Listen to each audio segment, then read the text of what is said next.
안녕하세요. 저에게는 누구보다 친한 고향 친구가 있었습니다. 저는 그 친구가 결혼식을 할 때 가장 먼저 축하를 해줬고, 그 친구가 이혼을 했을 때 누구보다 더 슬퍼했을 만큼 제 인생에 있어서 그 친구를 빼고는 생각할 수 없을 정도로 저의 학창시절, 대학시절, 그리고 아가씨 시절에 가장 많은 시간을 함께한 소중한 친구였습니다. 저와 저의 신랑은 그 친구의 소개로 만나게 되었어요. 제가 20살 후반쯤에 당시 제 친구의 신랑의 친구였는데, 제 친구가 저와 신랑이 너무 잘 어울릴 것 같다고 해서 며칠간의 설득 끝에 소개팅을 한번 하게 되었고, 그 일을 계기로 연인 사이로 발전하게 되었습니다. 친구가 소개를 시켜주기도 했었고, 그 친구의 신랑이 제 신랑의 친구이다 보니 저희 4명은 자주 어울려 놀았고, 그렇게 몇 년간 지내다가 저와 신랑도 결혼을 하게 되었고, 우연히 그 친구와 같은 아파트 다른 동의 집으로 들어가게 되었습니다. 사실 신혼집을 출퇴근 거리나 금액적인 부분을 맞춰서 갔는데, 마침 그 친구네 아파트 한 곳과 시댁 근처에 한 곳이 있어서 신혼 때 시댁이 가까우면 안 좋다는 말을 많이 들어서 그 친구와 같은 아파트로 신혼집을 준비하게 되었고, 저희는 집이 해결되고 나니 다른 부분에서는 충돌 없이 결혼을 하게 되었습니다. 저희 신랑은 출장이 잦았고, 친구의 신랑은 야간 근무를 많이 하다 보니 밤이면 늘 그 친구와 저녁을 먹거나 가볍게 술을 한잔하면서 시간을 자주 보냈는데, 그렇게 2년 정도 지난 어느 날 친구가 술을 먹으면서 저에게 고민 상담을 하더라고요. 나 요즘 땡땡씨 때문에 너무 힘들다. 응? 땡땡씨가 왜? 무슨 일 있어? 요즘 손찌검을 하네. 그게 무슨 소리야? 손찌검이라니? 평소엔 괜찮은데 술만 먹고 오면 자꾸 손이 올라가. 술 때문에? 예전에 싸웠던 문제를 다시 꺼내서 화내고, 엊그제도 나한테 술 먹고 와서는 소리 지르고 휴대폰 던지고. 다친 애는 없어. 멀쩡해 보이는 사람이 그러니까 너무 황당하네. 다행히 피하긴 했는데 자꾸 이러니까 무섭네. 그렇게 친구의 신랑의 폭행 소식을 한번 듣고 나니 만날 때마다 친구의 몸에 든 멍이나 긁힘 자국 같은 것들이 자주 눈에 보이게 되었습니다. 친구가 걱정이 된 저는 신랑에게도 이 소식을 알렸고, 친구에게 무슨 일이 있는지 혹은 왜 이런지, 평소에도 종종 폭력적인 모습들이 있었는지를 물어봤고, 저희 신랑도 제 친구를 걱정해주기도 하고, 저에게 친구가 힘들 테니 나중에 집에서 밥이라도 한번 챙겨주자는 이야기를 했습니다. 그렇게 제 친구는 6개월 정도 지난 어느 날 이혼을 했어요. 이혼을 하게 된 이유는 당연히 폭행. 그날도 친구는 집에서 늦게 오는 신랑의 저녁 준비를 하고 있었는데 신랑이 연락이 되지 않았다고 합니다. 결국 새벽에 집에 들어온 신랑은 제 친구에게 바람이 난 게 아니냐며 말도 안 되는 트집을 잡았고, 그날 친구를 때렸는데 친구가 머리를 잘못 맞아서 쓰러지고 집에 119도 오고 결국 약한 뇌진탕 진단까지 받았다고 하더군요. 그래서 폭행죄를 합의해주는 조건으로 현재 살고 있는 집만 받고 이혼을 하게 되었다고 했어요. 그렇게 친구는 이혼 후 몇 달을 전 남편이 집에 찾아오지 않을까 불안해하기도 해서 신랑이 출장을 가는 날이면 저희 집에서 자고 가기도 했습니다. 그렇게 또 6개월 정도가 지나니 제 친구도 안정을 찾기 시작한 것 같았고, 저에게 남자친구도 생겼다는 기쁜 소식까지 전해줬어요. 전 친구의 새로 생긴 남자친구가 궁금했습니다. 너무 좋은 일이니 축하해주고 싶었거든요. 친구는 남자친구가 타질 사람이라 장거리 연애를 하고 있어서 자주 보지는 못하지만 친절하고 자상해서 전 남편의 아픔을 잊게 해주는 사람이라고 저에게 남자친구에 대한 소개를 했습니다. 저는 친구가 안정을 찾은 데는 그 남자친구분의 역할도 컸다는 생각이 들어서 참 고맙더라고요. 그리고 오랜만에 저희 신랑과 친구가 함께 저녁을 먹는 자리에서 제가 친구에게 남자친구가 생겼다고 말하니 저희 신랑도 잘 되었다고 좋아했는데, 그 말을 들은 친구는 들떠서 남자친구 자랑을 거의 1시간 넘게 하고 간 것 같아요. 그런 모습이 싫지 않을 정도로 참 저에게도 기쁜 일이었죠. 하지만 친구에게 남자친구가 생기고 나서 저는 외로운 시간이 많아졌습니다. 친구는 남자친구가 타지에 있다 보니 평일 주말 가리지 않고 그 지역에 가서 놀다 오는 날이 많아서 신랑이 출장을 갈 때면 늘 혼자서 밥을 먹고 시간을 보냈는데, 신랑의 빈자리보다 그 친구의 빈자리가 더 크게 느껴졌습니다. 그리고 그런 생활에도 익숙해져 가던 어느 날, 그날도 신랑은 출장 중이라서 저녁에 간단히 전화통화를 하고 있었습니다. 그렇네. 전화통화를 하는 도중 아파트 경비실에서 안내방송을 했는데 수화기 넘어서 같은 안내방송 소리가 들리는 것 같더라고요. 당신 지금 어디야? 나? 어디긴? 지금 부산에 출장 왔지. 아? 경비실 방송 소리가 들리는 것 같아서. 에이, 그럴 리가. 나 이제 숙소 들어왔는데. 그렇구나. 오늘도 고생 많았어. 응. 나 이제 씻고 다시 연락할게. 그렇게 신랑은 피곤한지 잠이 든 것인지 연락이 없었고, 그날은 친구가 남자친구를 만나러 간다는 말도 따로 없었어서 간단한 맥주랑 안주를 사서 친구네 집으로 갔습니다. 분명 집에 불은 켜져 있었는데 배를 누르니 인기척이 없었어요. 그래서 잠시 어디 나간 건가 하는 마음에 전화를 걸었습니다. 지금 어디야? 나 맥주 사서 왔는데. 나? 남자친구 온다고 해서 지금 밖이야. 오늘 집에 안 들어갈 것 같아. 맥주는 다음에 먹자. 그래. 데이트 재미나게 해. 그렇게 발걸음을 돌려서 집으로 가는데 제가 등을 돌려서 가는 순간 불이 딱 꺼지더라고요. 밖이라더니 이건 뭐지? 싶었는데 남자친구가 이미 집에 와 있나 보다 하고 말았습니다. 그렇게 며칠 후 출장을 다녀온 신랑의 짐을 정리하고 있었습니다. 그런데 신랑의 짐에서 긴 머리카락들이 나오는 겁니다. 이 사람이 바람을 피우는 건가? 하는 생각을 했는데 그동안의 남편을 생각하면 그럴 사람은 아닌데 설마? 하는 순간 갑자기 지난번 통화가 떠오르더군요. 전화 수화기 너머로 들렸던 우리 아파트의 방송소리. 그 소리가 생각이 났고 저는 그 길로 나가서 경비실로 갔습니다. 저랑 제 친구가 옆동이라 경비 아저씨와 잘 알고 지냈거든요. 안녕하세요.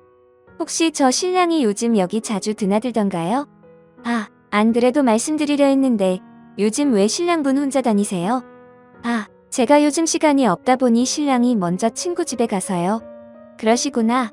안 그래도 며칠 전에 술 드신다고 장 봐서 들어가시던데 맛있게 드셨어요? 네?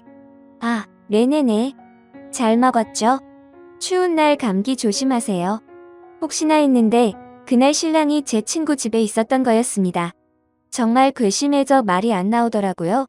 제가 친구 집을 찾아갔던 그 다음 날에는 제가 친구네 집에서 맥주를 먹었고 맥주를 먹으며 전날 남자친구와 데이트한 이야기를 저에게 미주알 고주알 이야기했는데 세상에 알고 보니 그게 저의 신랑이라고 생각하니 피가 거꾸로 솟는 기분이었습니다. 이때부터 저는 정말 이를 갈았던 것 같습니다. 생각해보세요. 내 남편과 바람을 피우는 여자가 친하게 지내왔던 친구였다뇨? 서로의 가정사정 다 알고 하루 이틀 본 사이도 아닌 그들이 어떻게 저를 기만하고 그럴 수가 있냔 말입니까? 이것들을 가만두지 않기 위해서는 증거가 필요했고 전 그날부터 증거를 모으기에 노력했습니다. 어느 날 밤 신랑이 휴대폰을 찾아보니 거래처라는 이름으로 장소와 시간만 적혀있는 문자가 많이 왔고 최근 문자를 보니 곧 어느 카페에서 보자는 연락이었고 저는 직감적으로 그게 제 친구일 거라는 생각이 들더군요. 메모를 해뒀다가 저는 그 카페로 가기로 했습니다. 먼저 카페에 가서 잠복처럼 앉아있으니 신랑이 왔고 이윽고 친구가 들어오더군요. 둘은 옆에서 앉아서 치덕치덕거리고 뭐가 그렇게 재밌는지 까르륵거리고 있었습니다. 저는 실제로 제 눈에 확인을 하고 나니 이 새끼랑은 같이 살 수 없겠다 싶어서 이혼을 결심했고 휴대폰 카메라로 두 사람이 붙어있는 사진을 찍었습니다. 그리고 1시간 정도 앉아있다가 두 사람이 나갔고 저도 놓칠 사람 따라 나갔는데 두 사람은 카페 인근에 있는 모텔로 향하더라고요. 모텔로 가는 그놈에게 저는 전화를 걸었습니다. 어디냐고 물었더니 아주 태연하게 회사에서 일하고 있지라며 퇴근할 때 제가 좋아하는 마카롱을 사가겠다고 하더군요. 그리고 옆에서 제 친구라는 년은 빨리 끊으라고 신호를 주고 있고요. 그 두 년놈들이 어찌나 가증스럽고 구역질이 나오던지요. 그날 오후 저는 신랑과 친구에게 문자를 남겼습니다. 저녁을 해주려고 하니까 집으로 오라고 했죠. 아무것도 모른다고 생각한 이것들은 저 속여보겠다고 몇 분 차이를 두고 집으로 들어오더군요. 준비해놓은 마지막 밥상에서 식사를 한 후에 디저트를 먹으며 이야기를 했습니다. 여보, 우리 이혼하자라고 했더니 그들은 놀란 듯 절 동시에 쳐다보더군요. 갑자기 그게 무슨 소리야? 당신이 얘랑 바람피는 거 나 알아. 나 그렇게 바보 아니야. 이혼해. 미안해. 언제 알았어? 그게 뭐가 중요해? 이혼하자. 그리고 제 이벤트는 여기서 끝이 아니었습니다. 저는 이혼한 친구의 전남편 즉 제 남편의 친구였던 그 사람에게 연락을 해놓은 상태였고 이런 이야기를 하고 있던 중 그 전남편이 저희 집 현관문을 열고는 성큼성큼 들어왔습니다. 그리고는 친구와 제 남편을 때리기 시작했어요. 전 말리지 않았습니다. 남편은 꼴에 제 친구를 보호하겠다고 달려들었다가 보기 좋게 신나게 얻어 터졌고요. 저도 솔직히 화가 난 상태이다 보니 웍을 들고 가서는 그 두 년놈들을 후려팼습니다. 웍이 좀 무게가 나가는 것이었으면 좋았을 텐데 제 팔목이 시원찮아서 가벼운 걸 사용했던 게 너무 후회스럽더군요. 그 난리를 떨고 나서 지쳐서 자리에 앉았고 이야기를 시작했습니다. 나 내 전 남편한테 이야기 다 들었다. 너네 이혼한 이유가 그때부터 내가 내 남편한테 추파 던지고 어떻게 해보고 싶어하는 걸 남편이 눈치채서 내가 처맞은 거라며. 그런데 어쩜 나한테는 내가 피해자인 척 그러니? 내가 너 같은 걸 친구라고 뒀다니. 그리고 당신 이혼해줄게. 쟤랑 살아. 난 이 남자랑 살아보려고? 라고 했더니 남편의 발광이 시작되었습니다. 아주 미쳐 날뛰더라고요. 니들이 그렇고 그런 사이였냐면 말이죠. 이놈이 뭐 눈에 뭐만 보인다더니. 솔직히 친구 남편과 저는 아무 사이 아니고요. 이혼할 거 속이나 터져 죽으라고 내뱉었던 말이었습니다. 친구 전 남편도 눈치가 있어서인지 제가 말도 안 되는 소리를 하는데도 듣고만 있어주더라고요. 절대 안 된다는 남편에게 웃으며 이야기해줬습니다. 좋게 이혼하자. 그리고 오늘 있었던 일을 걸고 넘어지면서 모 폭행인에 만회하면 나도 가만히 있진 않을 거야. 소송 이혼 준비 들어갈 거고 네가 다니는 회사, 시댁 식구들, 우리 집, 그리고 이 동네 사람들, 아니 세상에서 널 알고 있는 모든 사람들한테 다 니들이 해온 짓 까발릴 거거든. 너도 마찬가지고. 둘이 그 멍청한 머리 잘 돌려봐. 뭐가 나올지. 그리고 내 집에서 좀 나가줄래? 하고는 그 두 년놈들을 쫓아버렸습니다. 그렇게 저는 혼인기간이 짧음에도 나름 위자료도 좀 챙겼고 협의 이혼으로 마무리하게 되었습니다. 그런데 참 제가 소문을 안 내도 이미 저희 아파트 단지 내에서는 그런 둘의 낌새를 눈치챘었나 보더군요. 제가 이혼했다는 소식이 알려지자 경비실 아저씨부터 미용실 아주머니까지 제게 위로의 말을 건네며 제 친구였던 그 여자를 욕하시더군요. 이래서 사람이 죄짓고 살아선 안 된다는 생각이 들었습니다. 그렇게 죽고 못 살 것 같던 그 둘은 같이 물고 발며 살 줄 알았는데 그 길로 찢어졌다고 하더군요. 지 남편한테 쳐 맞아가면서까지 쟁취한 사랑인데 왜 놔버렸는지 참 알 수가 없습니다. 뭐 이젠 상관없는 사람들이니 제 인생 살아가려고 합니다. 후련하게 복수할 수 있어서 그런지 더 제 마음속에 남아있는 게 없네요. 긴 글 읽어주셔서 감사합니다. 다음 사연입니다. 안녕하세요. 결혼 8년차, 7살 아들, 4살 딸. 육아휴직 눈치 안 보고 쓰는 회사 다녀서 처녀 쪽부터 다니는 회사 애들 키워놓고 잘 다니고 있습니다. 결혼하기 전엔 과묵한 분인 줄 알았는데 또 친내 입방정 떨다가 혼사 깨질까봐 온 집안이 압세해서 시어머니 입단속을 시킨 거였습니다. 결혼 전에 시어매가 별 개소리를 남편한테 짓거려도 남편이 나한테 전하지 않고 무시해버려서 이 정도로 경우가 없는 줄 몰랐습니다. 나중에서야 시어매 남녀차별의 취직도 몇 해 전 외국으로 해서 연 끊고 살고 싶어하는 시누이가 남동생 결혼 전에 시어매가 얼마나 머리민 소리를 짓거려 했는지 알았지만 이 글에서 내가 열받은 시점은 신혼여행부터니 패스 신혼여행 올디브로 갔습니다. 현지 도착해서 호텔 도착해 양가 부모님 전화를 드리려는데 공항에서 탄 택시가 우리를 엉뚱한 호텔에 내려줘서 체크인이 좀 걸렸습니다. 애교 있는 목소리로 어머니께 먼저 전화드려서 잘 도착했다 하니 대뜸 누구한테 먼저 전화했니? 친정에서부터 했니? 아니면 이제 결혼했으니 가르칠 게 많을 거라 예상은 했다만 이런 거부터 가르쳐야 하다니 눈앞이 깜깜하다. 여자가 결혼을 했으면 무조건 시댁이 먼저인 거야? 이딴 소리로 20분 넘게 통화. 그때는 뭘 몰라서 어머니 왜 저러시는 건지 몰라 우선 죄송하다 하고 끊었습니다. 바보 멍청이 같이 신랑한테 속상하다 했는데 그때 처음으로 그 갈아 마셔도 시원찮은 옛날 뿐이잖아. 네가 참아. 시전 그 이후에도 명절에 친정 못 가게 하려고 남편 식혜에 술 타길래 내가 운전하면 되지 하고 신랑 데리고 나갔다가 몇 날 며칠 전화로 시달리고 연차 내고 아버님 생신 아침 생일상으로 다 차려드리고 화기애애한데 저녁 때쯤 우리 집 부모님이 전화 안 한다고 뭐라 하길래 우리 아버지 환갑이셨는데 그때 전화는 하셨냐 했다가 또 시달리고 그때마다 신랑이 다 늦게 커트하긴 하지만 꼭 그거지 발사기 같은 옛날 뿐이라 진짜 입을 찢어놓고 싶었습니다. 그러다 진짜 연 끊을 일이 터지고 야 말았습니다. 첫째 같고 아직 성별 모를 때였는데 나보다 몇 주 먼저 친정 새언니가 임신을 했습니다. 그래서 성별도 몇 주 일찍 알았습니다. 성별은 아들 시댁에서 둘러앉아 밥 먹다가 새언니 아들 가졌다는 이야기가 나왔습니다. 갑자기 시어머니 한숨 푹 쉬더니 한쪽 무릎 세우고 벽 보고 앉아있는 겁니다. 우리 애는 아직 성별 모르는데 너는 딸이겠구나 하는 거였습니다. 딸이면 어땠어요 어머니 했더니 진심 황당하던 얼굴로 개 논리를 펼치십니다. 니네 회사에서 너 왜 쓰냐?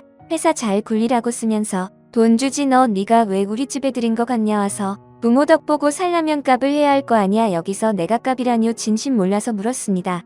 아들 낳는 게 네가 값하는 거라 함. 정말 시부모 덕이라고는 결혼할 때 1억 2천 집값제 보탠 거랑 다이아 세트 하나 있는데 나 SUV 해가고 친정에서 8천만 원 내 돈 5천만 원 보태서 혼수하고 전세값을 보탰습니다. 따지고 보면 내가 더 했습니다. 아 그래 시부모가 준 돈은 없었습니다. 이보다 작은 평수 살아야 한다 치더라도 아들 낳아 값을 하라는 건 무슨 개소리인가요? 그 소리 듣고 신우이가 놀래 자빠지면 엄마 지금 뭔 소리 하냐고 나한테 언니 기분 상했을 텐데 미안하다고 대신 빠른 사과를 했습니다. 근데 왜 사과하냐고 신우 그 자리에서 등짝 스매싱을 맞았습니다. 얘가 왜 기분이 상하냐 손자 못 보게 생긴 내가 더 기분 상한다고 합니다. 나 그 자리에서 그냥 일어났습니다.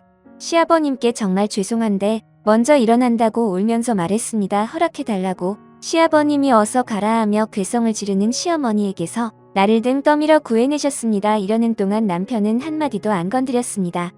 주차장에서 첫애 가지고 시집살이를 호되게 당해서 사람이 가슴에 화가 많다며 나한테 그냥 한 귀로 듣고 흘리라 하십니다. 그래서 내기는 흘려도 애가 들었다 하니 앞으로 입 조심시키겠다 시아버지께서 말씀을 하셨습니다.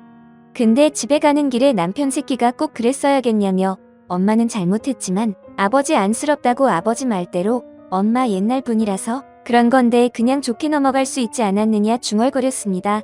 차 세우고 내렸습니다. 택시 타고 친정 가는 길에 울면서 아빠에게 전화를 했습니다. 이혼시키겠다 하십니다. 내 딸이 거기 아들 낳으러 팔려간 거냐? 시아버지께 전화해서 떨리는 목소리 가까스로 눈물 참으며 이야기를 하셨습니다. 시아버님이 죄송하다 시어매가 실언했다. 제발 애들 이혼은 생각하지 마시라고 했습니다. 그대로 2달간 친정에 있었습니다. 처음 한 달은 신랑이 찾아와도 문도 안 열어주다가 신랑이 짐 싸서 친정으로 왔습니다. 그러는 사이 아이 성별이 밝혀졌습니다. 아들 시어매한테 알리지 말라고 했습니다. 딸일 거라 뭐라 하는 것도 싫었지만 아들이라고 좋아할 거 생각하니 더 구역질이 났습니다. 그러다 슬슬 성별 밝혀질 때가 됐으니 시어매 계속 전화로 닥달해 댔고 결국 내가 풀었습니다. 전화 너머로 다 들리는 왜 말 안 해 딸이지 딸이니까 말하는 거지 그거 듣다 빡쳐서 전화 뺏어서 아들입니다 하고 끊었습니다. 그 후 남편한테 내 눈앞에 시어매 그림자라도 띄거나 전화라도 오게 하면 바로 이혼 도장 찍을 거다. 시댁 가고 싶으면 너 혼자 가던가 말던가 난 너 없어도 사니까 이혼 당하기 싫으면 남편 것을 똑바로 해라라고 했습니다. 나중에 신우한테 들은 얘기지만 계속 전화에 대고 찾아오면서 애 보여달라고 난리치던 시어머니한테 신랑이 가서 거실 바닥에 드러누워 울면서 나 이혼 당해서 쩌렁이 같이 사는 거 보고 싶으면 마음대로 하라고 2배로 난리를 쳤습니다. 2달 친정에 있다가 엄마가 가게 일이 힘드셨는지 대상포진에 걸리셔서 울무면 안 된다고 우리 부부를 신혼집으로 보내셨습니다. 좋은 조리원 예약해 주셨는데 신랑한테 조리원 이름 들어가는 당일 날까지 말을 안 했습니다. 시어머니한테 말할까봐. 근데 조리원 나와서 친정에 3주 더 있다가 우리 집에 간지 일주일도 안 돼서 신랑 없는 틈을 타 나타나셨습니다. 처음에 내 새끼 보여달라 하길래 싫어했습니다. 여기 어머니 새끼 없어요. 저녁에 나와요. 저 안에 있는 건 제 새끼고였습니다. 세상에 내 팔꿈치를 붙들고 울고 오는데 미안하다는 말은 아무리 되뇌어봐도 없었지만 내가 한 말이 헛나왔다. 아들일 줄 몰랐다. 저녁에 신랑이랑 같이 찾아간다 하고 도망치듯 들어왔습니다. 저녁에 신랑이랑 아이 안고 같이 가서 앞으로 오실 거면 먼저 저에게 연락하시되 내가 안 된다 하면 안 되는 거다. 명절 오긴 오는데 친정 못 가게 하면 신랑 버리고 애만 데리고라도 간다. 또 막말하실 것 같으면 차라리 제 앞에서는 담으셔라. 막말의 기준은 내 기준이다. 겁나시면 그냥 저한테 말하고 싶으시면 날씨 얘기만 하셔라. 부글부글하는 표정 보면서 희열을 느꼈습니다. 한동안은 잘 지켜졌고요. 1년에 시부모님 생신, 명절 큰애 생일 딱 이렇게 5번 만났습니다. 그 후로 애 보여달라 난리였지만 신랑이 컷했고 좀 크고 나서는 신랑이랑 애만 보내는 일이 잦아졌습니다. 그러다 둘째 가지고 딸인 줄 알았을 때 큰애한테 여동생 태어나면 만난 거 뺏기고 엄마가 동생만 예뻐할 거라고 나왔을 때 또 개소리를 했습니다. 어쩐지 애가 몇 날 며칠을 동생 싫다고 울고 짖었습니다. 알고 보니 시어머니지. 그래서 뱃속 딸한테 미안하지만 전화해서 시어머니한테 사자후를 날렸습니다. 그리고 신랑 앞에서 오열하며 탈진을 했습니다. 나 응급실 다녀오고 나서 또 시어머니가 소리 지른 거 사과하라며 전화와서 신랑 없는 척 받았다가 스피커폰으로 다 들려주니 그 길로 남편이 가서 정말 다 뒤집어 뻗습니다. 시아버지한테 딱이 맞고도 안 멈췄다 했습니다. 시내 특파원이 다 전해졌어요. 시어머니 핸드폰 부셔버리고 내 새끼들 태어나기 전부터 차별하고 오해 깨놓는 사람한테 할머니 자격 줄 아냐고 나타나지 마라. 나타나면 그때 내가 엄마 앞에서 혀 깨물고 죽어버릴 거다 했다고 합니다. 시아버지가 이 말에 그게 엄마한테 할 소리냐 딱이 때렸는데 엄마가 먼저 시작한 거라고 말했습니다. 시어매가 자기 손주 귀여워 농을 좀 쳤기로 써니 노인네는 이렇게 잡냐 울며 울려 하길래 지금 울기라도 하면 엄마 정말 양심도 없는 거라고 어디 한번 울어봐라고 신이가 2차 폭발을 했습니다. 그동안의 차별 서름 다 쏟아내고 한동안 시어머니 키 죽어서 살았습니다. 그렇게 애 안 보여주고 신랑도 안 가고 아주 마음 편히 둘째 딸을 낳았습니다. 그리고 키우고 복직했습니다. 가끔 전화는 왔지만 내가 살얼음기게 받으며 또 아들이 나래질까 할 말만 하고 끊었습니다. 그러다 어느 날 자주 전화 안 하시는 시아버님의 전화가 왔습니다. 시어머니 갑상선암이라고 마음 같아서는 네 아버님 그거 예후 좋은 암이잖아요. 관리 잘 하시라고 하세요 하고 끊고 싶었으나 생각보다 낙심한 것 같다며 시어머니도 예전 같지 않다고 왕래 자주 하길라고 살길 원하신다고 했습니다. 사실 시아버님은 방관은 하셨지만 뒤에서 참 많이 챙겨주셨습니다. 일부러가 아니라 저절로 고마움이 생기게 하시는 분이셨습니다. 그런 분이 저렇게 말씀하시니 내가 마지막 기회를 주기로 했습니다. 그게 겨우 작년 봄 수술 잘 됐고 예후 좋고 얼마 전에 한 정기검사도 깨끗. 얼마 전 작은 애 생일이라 온 가족 회식 갔다가 시댁에 차 마시러 갔습니다. 오디를 사와서 먹는데 손에 물이 잘 드니 애들 옷 버릴까 봐 나랑 신랑이 애들 입에 넣어줬습니다. 처음 먹어보는 오디에 애들이 신기해하고 그러다 딸아이가 오디를 만져보고 싶다고 했습니다. 궁금하다고 생일이라 좋아하는 예쁜 옷 입어서 물들면 속상할 텐데 했더니 어쩌지 하면서 애가 고민을 했습니다. 그때 시어매가 옷 벗고 만지라고 했습니다. 날이 더워서 원피스 안에 팬티랑 속바지밖에 안 입었고 여벌이 없었습니다. 그러자 우리 딸이 뭐이 몸은 소진하니까 했습니다. 뭐 여자라 조심해야 한다 그런 걸 가르친 게 아닙니다.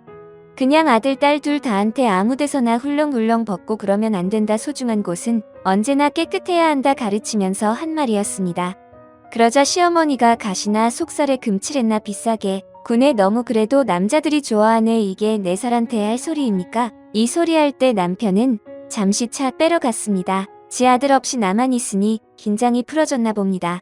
나 그 자리에서 과일상 발로 차버렸습니다. 그 후로 했던 말은 다시 한번 말해보세요 10수번. 내가 말 실수할 거면 그냥 다물라 했죠 몇 번. 시아버진 포기하고 애들 데리고 방으로 들어가 버렸습니다. 거실에 나와 시어머니 대치 중에 남편이 들어오자 갑자기 눈물 바람으로 며느리가 팬다고 울고 지쳤습니다. 하 웃음이 나더라. 그 순간에 당신이 맨날 그랬지 어머니 옛날 분이셔서 그러니 나보고 이해하라고. 아니 너네 엄만 그냥 못 배운 거야. 경우가 없는 거야. 무식한 거야. 우리 부모님이 너네 엄마보다 3살이 더 많지만 이런 소리 하는 거 봤냐? 7살이 많으신 시아버지가 이러는 거 봤어. 뭐 대충 이렇게 말했습니다. 지 엄마 욕을 면전에 두고 하니까 표정이 일그러지길래 방금 내 딸한테 시어머니가 뭐라 했는지 다이렉트로 귀에 꽂았습니다. 남편분으로 바들바들 떨길래 안방 가서 애들 챙겨 할아버지께 인사시키고 친정으로 가버렸습니다. 신랑 그날 이후로 시댁에 거주 중입니다. 이혼할 거라 했다고 합니다. 쉬한다고 합니다. 마누라가 직장 탄탄해서 소송해도 애들 친 건 못 가져오고 한 푼 건질 것도 없다며 다 엄마 때문이라고 한다고 딱 일주일 그렇게 난리치고 엄마 너한테 사과하게 만든 다음 다신 안 보고 살게 해주겠다며 자기 버리지 말라고 출근하면서 주말엔 집 밖에 몰래 나와서 매일 전화로 빌고 또 비는 중입니다. 근데 남편이 아무리 그래도 시어머니 무릎 꿇고 오빠가 사과하는 거 보지 않으면 이혼하고 싶습니다. 분위기 안 풀립니다. 정말 며칠이 지나도 마음이 움켜진 듯 답답합니다. 긴 글 읽어주셔서 감사합니다.